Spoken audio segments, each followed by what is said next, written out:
شاید روایات اور حکایات میں تو نہ ملے ایک چیز، لیکن میں اپنی طرف سے یہ عرض کر سکتا ہوں کہ درود شریف پڑھنے والے کو توجہ ضرور ملتی ہے آپ صلی اللہ علیہ وسلم کی، اور میرے نزدیک جس شخص کو آپ صلی اللہ علیہ وسلم کی توجہ حاصل ہو گئی اس کی دنیا بھی سنور گئی اور آخرت بھی۔ جس شخص پر توجہ پڑ گئی آپ صلی اللہ علیہ وسلم کی، وہ نیکی کی طرف راغب ضرور ہوگا۔ میں درود شریف کے اجر اور اس کی نیکیاں اور انعامات ان سب کی طرف تو نہیں جاتا، لیکن میں یہ ضرور آپ سے عرض کرتا ہوں کہ درود شریف پڑھنے والے کو آپ صلی اللہ علیہ وسلم کی توجہ ضرور نصیب ہوتی ہے، جو میرے نزدیک دنیا بھر کی نیکیوں سے کہیں افضل ہے۔ اگر کہیں میں نے کوئی نیکی کی ہوتی اور میرے نامہ اعمال میں ایک بھی نیکی لکھی ہوئی ہوتی کہیں، تو میں یہ کہتا کہ میں اپنی تمام نیکیوں کے عوض آپ صلی اللہ علیہ وسلم کی توجہ لینے کو تیار ہوں۔ کوئی مجھ سے تمام نیکیاں لے لے،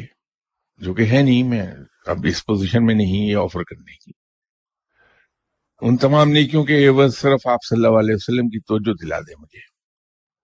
تو سودا مہنگا نہیں۔ تو درود شریف کا ورد کرنا بہت بڑی سعادت ہے، اس کے بارے میں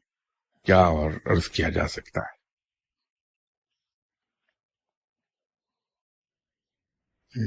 خوب سوال ہے کہ ہم نے اللہ تعالیٰ کو نہیں دیکھا، لیکن لمحہ بلمحہ اس کے احسانات کی بارش کا قدرتی طور پر ہر زندہ دل کو احساس ہوتا ہے، جس سے اللہ کی محبت کا فطری طور پر پیدا ہونا لازمی ہے۔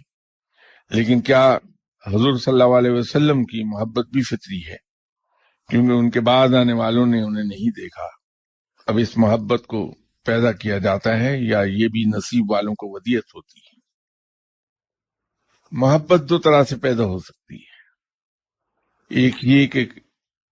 کوئی ہستی اسے اچھی لگے، دل کو بھا جائے، یا پھر دوسری چیز یہ ہے کہ کسی شخص کی محبت آپ کے لیے، کسی شخص کا رویہ آپ کے لیے، کسی شخص کی نیکی اور احسانات آپ کے لیے اتنے ہو جائیں کہ وہ آپ کو اچھا لگنے لگے۔ جیسے یہاں کسی نشست میں ہماری بات ہوئی تھی تو میں نے عرض یہ کیا تھا کہ محبت یکلخت نہیں ہوتی، بلکہ وہ مختلف سٹیجز میں آدمی کے دل میں راستہ بناتی ہے۔ انسان عشق تک کا سفر قدم بقدم طے کرتا ہے۔ پہلا قدم لائکنگ ہوتا ہے، پسندیدگی کسی کے لیے۔ اس پسندیدگی کی بنیاد کسی شخص کی شکل و صورت، اس کا اخلاق، اس کی عادات و اطوار، اس کی ذہنی صلاحیتیں، قابلیت یہ ہو سکتی ہے، یا کسی شخص کا ہمارے لیے اچھا سلوک، حسن سلوک ہمارے لیے پسندیدگی کا باعث بنتا ہے۔ اگر یہ پروسیس جاری رہے تو یہ لائکنگ انفیچویشن میں تبدیل ہو جاتی ہے۔ بدقسمتی سے اس لفظ کا میرے پاس اردو میں کوئی متبادل نہیں ہے، اور پھر بھی اگر یہ عمل جاری رہے تو یہ انفیچویشن محبت میں بدل جائے گی، اور اگلا مرحلہ ہوگا کہ محبت عشق میں بدل جائے گی۔ آپ صلی اللہ علیہ وسلم، ہماری بدقسمتی ہے کہ ہم اس دور میں پیدا نہیں ہوئے، بعد میں پیدا ہوئے۔ کم سے کم میں اپنے بارے میں تو کہہ سکتا ہوں کہ میں اپنے آپ کو اس لحاظ سے بد نصیب سمجھتا ہوں کہ میں آپ صلی اللہ علیہ وسلم کے زمانے میں پیدا نہ ہوا کہ میں زیارت کر لیتا۔ ہم نے آپ صلی اللہ علیہ وسلم کی زیارت تو نہیں کی، اس دور میں سے گزرے نہیں ہم، لیکن جو کچھ آپ صلی اللہ علیہ وسلم نے ہمارے سامنے نمونہ پیش کر دیا اپنی ذات کی صورت میں، وہ اور جو پیغام اللہ کا حرف بہ حرف ان تک پہنچا دیا بغیر کسی ایڈیشن اور آلٹریشن کے، اور اس کے ذریعے جو کچھ ہمیں فوائد حاصل ہوتے ہیں، جو ہماری فلاح ہوتی ہے، یہ دو ہی چیزیں کافی ہیں اس بات کے لیے کہ ہم آپ صلی اللہ علیہ وسلم کے احسان مند ہوں۔ یہ درود شریف کا قصہ بھی یہی ہے۔ آپ صلی اللہ علیہ وسلم پر تو خود رب درود و سلام بھیجتا ہے، اللہ کے فرشتے درود و سلام بھیجتے ہیں۔ مجھ جیسے گناہگار کے درود و سلام کی ضرورت نہیں ہے وہاں، لیکن اگر درود و سلام میں بھیجتا ہوں تو وہ ایکنالجمنٹ ہے اس بات کی کہ میں احسان مند ہوں آپ صلی اللہ علیہ وسلم کا، کہ آپ صلی اللہ علیہ وسلم نے اپنی ذات مبارکہ کی صورت میں میرے سامنے ایک ایسا نمونہ رکھ دیا جس پر اگر میں عمل کر لوں تو یہ دنیا بھی سمجھ جائے گی میری اور آخرت بھی سمجھ جائے گی۔ اور دوسرا احسان عظیم میرے اوپر آپ صلی اللہ علیہ وسلم کا یہ ہے کہ آپ صلی اللہ علیہ وسلم نے اللہ کا پیغام بے نہیں اسی طرح پہنچا دیا جیسا آپ صلی اللہ علیہ وسلم پر نازل ہوا تھا۔ یہ دو احسان ہیں آپ صلی اللہ علیہ وسلم کے۔ ان احسانات کی ایکنالجمنٹ کے طور پر میں درود و سلام بھیجنے کا پابند ہوں آپ صلی اللہ علیہ وسلم پر۔ یہی وہ احسانات ہیں جس کے ایکنالجمنٹ کے طور پر میرے دل میں آپ صلی اللہ علیہ وسلم کی لائکنگ پیدا ہوتی ہے، اور جب آپ صلی اللہ علیہ وسلم کی حیات طیبہ کا مطالعہ انسان کرتا ہے اور مطالعہ کرنے کے بعد اس پر عمل کرتا ہے، اس کے جو وہ فروٹ حاصل کرتا ہے، اس کے انعامات جو سمیٹتا ہے دنیا میں بھی اور آخرت میں بھی، تو وہی لائکنگ، انفیچویشن، محبت اور عشق میں تبدیل ہوتی چلی جاتی۔ جو جو آپ صلی اللہ علیہ وسلم کی اتباع انسان کرے گا تو انعامات سمیٹے گا، اور جو جو انعامات سمیٹے گا تو آپ صلی اللہ علیہ وسلم کی محبت میں مبتلا ہوتا چلا جائے گا۔ رب کا احسان ہم مانتے ہیں کہ وہ ہمارا پالنے والا ہے، بلکہ سب سے پہلے تو ہم یہ کہتے ہیں کہ وہ ہمیں تخلیق کرنے والا ہے، ہمیں پیدا کرنے والا ہے، اور اس کے بعد اس کا احسان یہ مانتے ہیں کہ ہمارا پالنے والا ہے، ہماری حفاظت کرتا ہے۔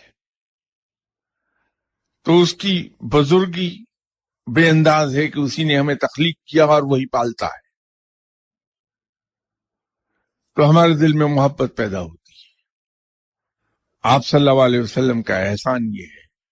کہ اللہ کے بھیجے ہوئے پیغام کو حرف بحرف ہم تک پہنچا دیا، اور پھر اپنی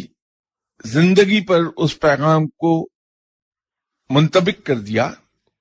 اس کو ایک عملی صورت میں بھی پیش کر دیا۔ وہ آپ کی حیات طیبہ ہے۔ یہ ایک اور احسان ہے، اور یہ دو احسان ہی کافی ہیں آپ صلی اللہ علیہ وسلم کے ساتھ ہماری محبت اور عشق پیدا کرنے کا۔ احسان مندی سے بھی محبت اور عشق پیدا ہوتا ہے۔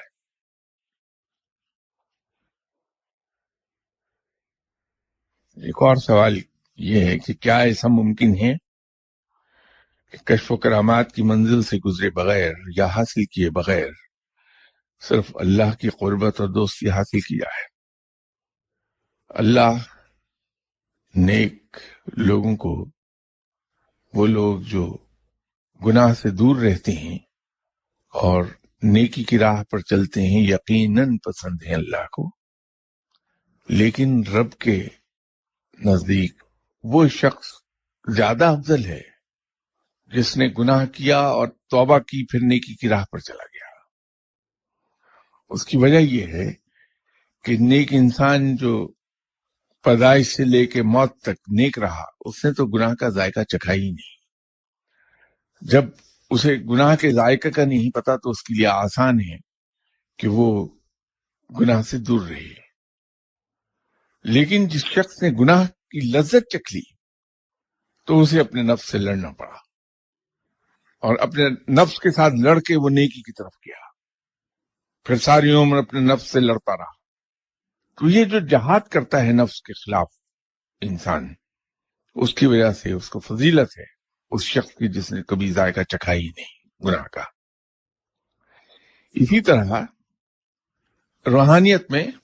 یہ کشف و کرامات انسان کے لیے ڈسٹریکشنز بنتی ہیں۔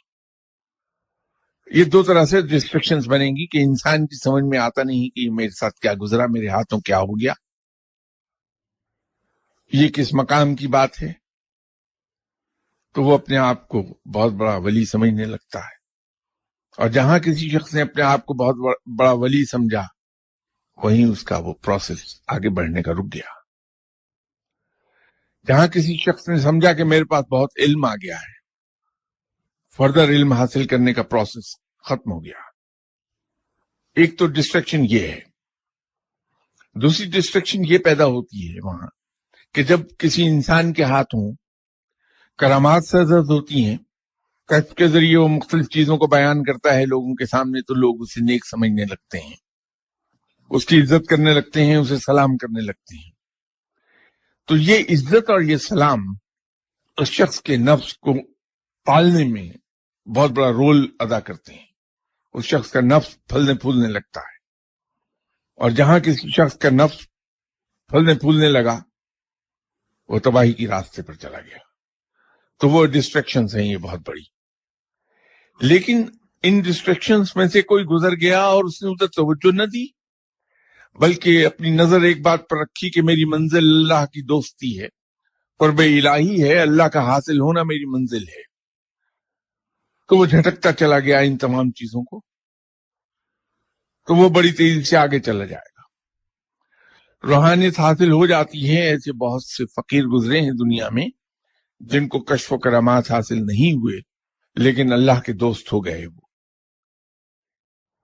لیکن کیا یہ اچھا نہیں کہ انسان اپنے نفس کے ساتھ لڑتا ہوا گزرے اور وہ فضیلت پالے؟ تو کشف و کرامات ایک لحاظ سے رحمت بھی یوں بن جاتی ہیں کہ انسان ان سے بچنے کے لیے اپنے ساتھ لڑتا ہے، نفس کے ساتھ جہاد کرتا ہے، اور رفتہ رفتہ آگے بڑھتا چلا جاتا ہے۔ تو ان چیزوں سے گھبرائیے نہیں، یہ ہمارے لیے بہتری کا سامان پیدا کر دیں گے اگر ہم لڑتے چلے گئے۔ ایک سوال یہ ہے کہ کیسے پتا چلے گا کہ ہمارا اللہ کی طرف جھکاؤ کس حد تک فیئر اور جینوائن ہے، یا صرف یہ ہماری وقتی نفسانی لذت ہے؟ یہ جن صاحب نے بھی سوال پوچھا ہے، میرے خیال میں روحانی طور پر کافی آگے گئے ہوئے ہیں کہ انہوں نے اپنی ذات کا یہ سوال اٹھا لیا کہ یہ جو میرا جھکاؤ اور اللہ کی طرف رغبت یہ فیئر ہے بھی یا نہیں، یہ وہی آدمی سوال اٹھائے گا جو روحانیت میں کافی آگے چلا گیا ہو۔ جب تک انسان یہ سمجھتا رہا کہ جو میں رب کی طرف راغب ہوتا ہوں، اس کی طرف جھکتا ہوں، کہیں یہ ریاکاری تو نہیں، کہیں یہ دکھاوے کی بات تو نہیں، تو سمجھ لیجئے کہ اس شخص کی ترقی بہت تیز ہوگی۔ وہ اسی خوف سے مرتا رہے گا کہ کہیں میں دکھاوے اور ریاکاری میں تو نہیں چلا گیا۔ یہ جو میرا جھکاؤ ہے، جو میری نیکی کی راہ ہے، میں جو لوگوں کے لیے کچھ کرتا ہوں، کہیں ایسا تو نہیں کہ ڈیپ ڈاؤن میرے اندر یہ چیز ہو کہ لوگ مجھے اچھا کہیں، یہ ریاکاری ہو جائے گی۔ شیطان مجھے ادھر کو دھکیل رہا ہے کہ تم تو اچھا کہلاؤ گے، اس لیے لوگوں کے ساتھ نیکی کرو، تو اور زیادہ محتاط ہوگا یہ بات سوچ کے، اور زیادہ پوشیدہ رکھے گا چیزوں کو۔ اسی طرح اپنی عبادات کے بارے میں اگر کوئی شخص ہمیشہ مشکوک رہا کہ کہیں ایسا تو نہیں ہے کہ میں لوگوں کو دکھاوے کے لیے عبادات میں جا رہا ہوں کہ لوگ مجھے دیکھ کے کہیں کہ بہت عبادت گزار ہے، میری عزت کریں، تو اگر وہ اسی ڈر اور خوف میں مبتلا رہا کہ کہیں یہ میں دکھاوے کی عبادت تو نہیں کر رہا، تو دن بدن اس کی عبادت اخلاص سے پر ہوتی جائے گی۔ وہ نیک ہوتے ہوئے بھی اللہ کے حضور گر گڑاتا رہے گا ہر وقت کہ یا باری تعالیٰ میں نیکی کی طرف آ نہیں سکا، مجھے نیکی کی توفیق بخش دے۔ یہ اس کی ترقی بڑی تیزی سے یہ بات کر دے گی۔ روحانیت کے اندر کوئی بنیادی شرائط ہوتی ہیں۔ ایک بنیادی چیز یہ ہے کہ جس شخص نے یہ انتظار کیا کہ مجھے کچھ ملا ہے یا نہیں ملا، تو یقین رکھیے کہ اس شخص کو کبھی کچھ نہ ملا۔ جس شخص نے یہ سوچا کہ میں کہیں آگے بڑھ رہا ہوں یا نہیں، کوئی راستہ طے بھی کر رہا ہوں یا نہیں، وہ کبھی کوئی راستہ طے نہ کر سکا، پتھر کی طرح اسی جگہ پڑا رہ گیا۔ اس کے ساتھ ہی ساتھ جس نے یہ سوچا کہ میں بہت آگے آ گیا تو تکبر میں چلا گیا، سب کچھ کھو دیا۔ یہ تلوار کی دھار پر چلنا ہے، ایسا کڑا راستہ ہے کہ تلوار کی دھار پر چلنا تو شاید آسان ہو، لیکن اس راہ پہ چلنا بہت دشوار ہے۔ لوگ تانے دیتے ہیں، مذاق اڑاتے ہیں اس کو عبادت کرتے دیکھ کے۔ انسان بدل ہوتا ہے، پھر اپنے آپ کو سمجھاتا ہے کہ مجھے دنیا سے کیا لینا ہے، کوئی کچھ کہتا رہے مجھے کیا فرق پڑتا ہے۔ اس تضحیق کو بڑی خندہ پیشانی سے لیتا ہے، اس استہزاء کو بڑی خندہ پیشانی سے لیتا ہے۔ اللہ تعالیٰ مجھے اور آپ سب کو نیکی کی توفیق عطا فرمائے۔ ایک سوال باقی رہ گیا، یہ نیکسٹ سنڈے، اور آج میں آپ کا زیادہ وقت لے گیا۔ سوال دلچسپ تھے اور مجھے احساس ہی نہیں ہوا وقت کا کہ میں بہت آگے چلا گیا۔